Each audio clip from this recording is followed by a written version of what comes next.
everyone. Welcome to Get Lifted. I hope this message helps you. Today I'm going to be talking about hope.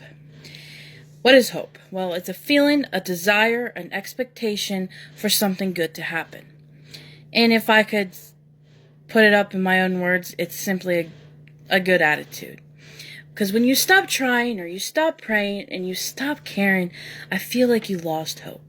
And so many people have lost hope when time after time we keep getting the same negative result and we lose sight of our future. I feel like we lost a little hope. I'm going to bring you to Mark 5:21 through 24. I'm not going to read it, but I'm just going to sum it up. And right there it talks about a time where Jesus was very well known, and everywhere he went, he would have followers and people all around him, and because they heard about Jesus and the miracles that he's done, and that was the same thing. People were already gathered around Jesus and trying to get his attention. But there was this leader of the synagogue, and his name was Jairus, and he came up and during this crowd, and he was pleading, saying, Jesus, like, my daughter's dying. Can you heal her? So, on the way to heal his daughter, they got interrupted by a woman. And I'm going to read Mark 5:25 through 34. And a certain woman which had an issue of blood 12 years, and had suffered many things of many physicians, and had spent all that she had, and was nothing bettered, but rather grew worse, when she had heard of Jesus, came in the press behind, and touched his garment. For she said, If I touched but his clothes, I shall be whole. And straightway the fountain of her blood was dried up, and she felt in her body that she was healed of the plague. And Jesus immediately, knowing in himself that virtue had gone out of him, turned him out in the press, and said, Who touched my clothes? And his disciples said unto him, Thou seest the multitude thronging thee, and thou sayest, Who touched me? And he looked round about to see her that had done this thing. But the woman, fearing and trembling, knowing what was done in her, came and fell down before him, and told him all the truth. And he said unto her, Daughter, thy faith hath made thee whole. Go in peace, and be whole of thy plague. I know that was kind of lengthy, but I'm going to break it down for you. So we here have a woman that has many problems. Now, she doesn't just have a physical problem, because it says that she had this issue of blood for 12 years. She had a little bit more going on, and I'm going to break it down. She had a physical problem, but she had an emotional problem.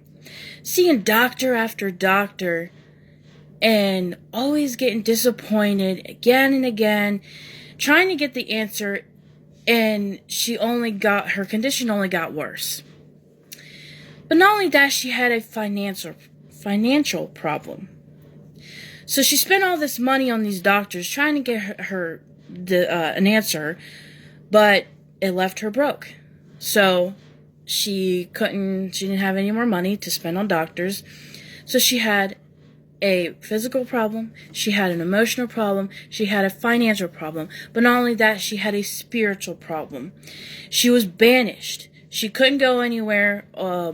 She wasn't allowed to go to the temple or the synagogue because of her condition. At that time, because of her condition, she was considered unclean. So that leads to her having a social problems, because everything that she touched and anyone that she touched was unclean. So no one wanted to be around her. But despite of all her problems that she had hope. That if she just touched the hem of Jesus' garment, that she would be made whole. And that's exactly what happened. It says immediately after she touched, she was healed. She had hope. She took an action and she took that leap of faith, and that moved God. Because God turns around and says, who touched me? With all these people around him, and his disciples are like, what do you mean? There's people all around you. What do you mean, who touched you? It's not like God didn't know who didn't touch him, but God was simply pointing out the woman for her to basically testify what just happened. So faith will move God, but sometimes we have to reach. There's been a study about years ago with these researchers doing an experiment with these lab rats. So they took 2 sets of lab rats, and one in a tub of water and another tub of water. So they had 2 tubs of water with these lab rats. But the first tub, they didn't do nothing with them for an hour. And after seeing them swimming and trying to keep their head above water, they ended up just dying. But the second tub of water, they periodically, that same hour, took them out, put them back in. Took them out, put them back in.